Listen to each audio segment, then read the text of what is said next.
All right, before I press on into more detailed malware and all that type of analysis with the OSI model, we do have to finish the explanation from a 1,000-foot view of certain details that we did miss. Now, we went over layer 7 through layer 1.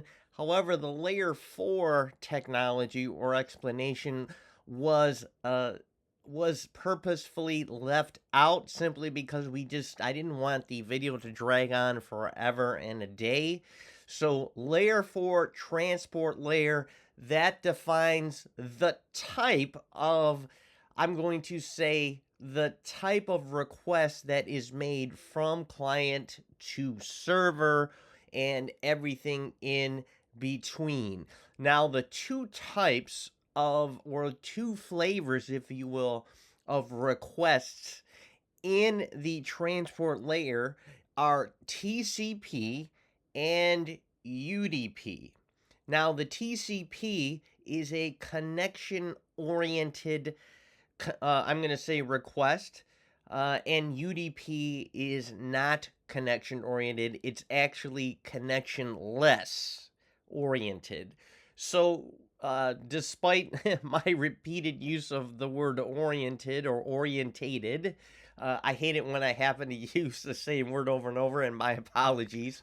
But just to summarize the difference, TCP uses the concept of a three-way handshake. So it is a system of the sender or client, and this is, by the way, would be like maybe a server or something. It's a server or receiver is listening for requests. Sometimes you can also define a server as just really not doing anything. Thinking of a server at a restaurant, we associate a server with the action of bringing us our, taking our orders and explaining certain aspects of the food, like, certain basic things like what sides are available, or how many calories is in the chicken or something like that. And so we associate a server with action, but when it comes to technology, servers generally sit and listen. They spend more time listening than they actually are doing, right? And what is a server? It's basically any personal computer or PC or tower with software that is on it. That's one way to look at a server. Another way to look at a server is kind of like an appliance. So there are technologies that are out there that actually all they do is like flukeware, I think it is. All they do is they have appliances, basically like specially purposed PCs. That's what we call an appliance. It's a very lightly built server or appliance is like a server, but it's lightly built and it's made for like one thing, whether it is managing IP addresses. A DNS is a type of a server. It's sitting there listening and waiting to do one task, and then it will reliably, or it will be doing that task. Anyways, I don't want to get too far into the weeds. So we can take a look at TCP, and it's looking at it, and it's utilizing a three-way handshake. We have the client. Imagine a client trying to connect to an HTTP server like Amazon. It is waiting, it is sending a request for synchronization, or SYN, and the server is responding with a acknowledgement that it did receive your synchronization request, and as a matter of fact, it's 9 out of 10 times going to allow it. And then the sender is then repeating that same acknowledgement back to them. It's going to be, I'm going to say it's going to be incremented by one. That's why, like, that's how a program like Wireshark can track it. The idea of TCP, it's meant to establish a reliable, ordered, and error-checked connection before sending data. So I'm hoping you understand. A TCP connection can be considered like a phone call, in which before you actually start to communicate information, you have to call the person. The person picks up the phone, and says hello.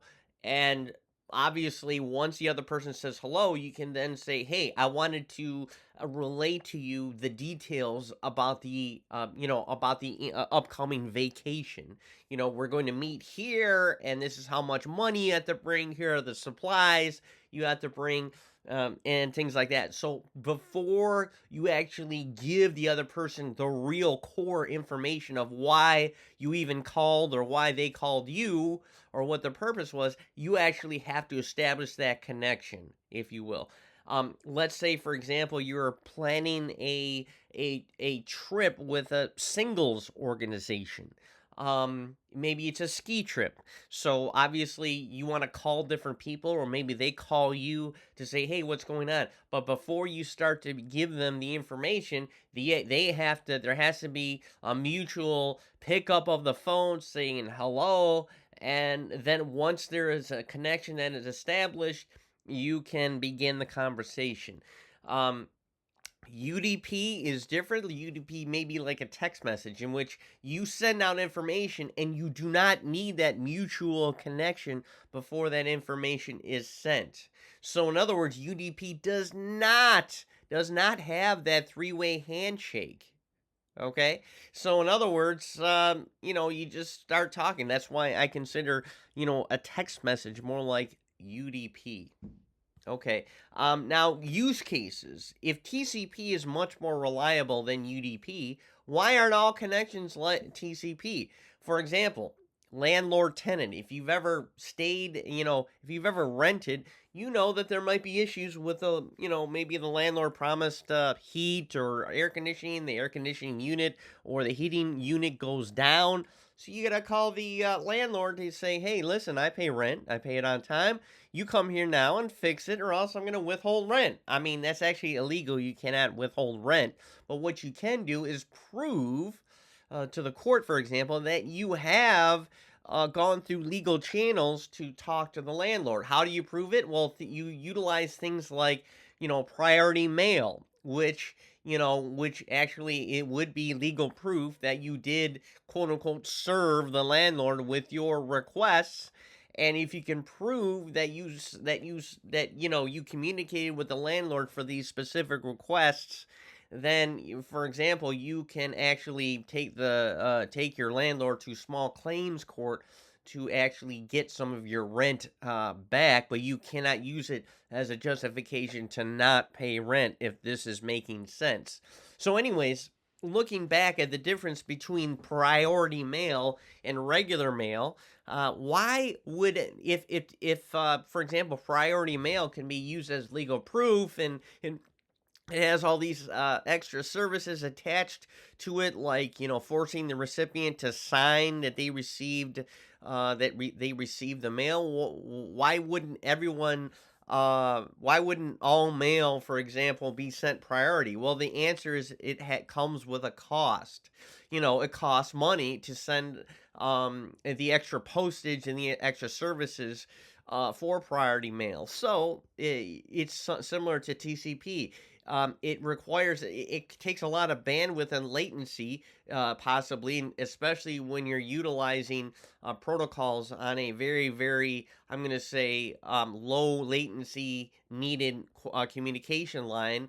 Like, for example, I'm going to say serial links, which are sometimes being used even right now, that only goes 1.544 megabits a second.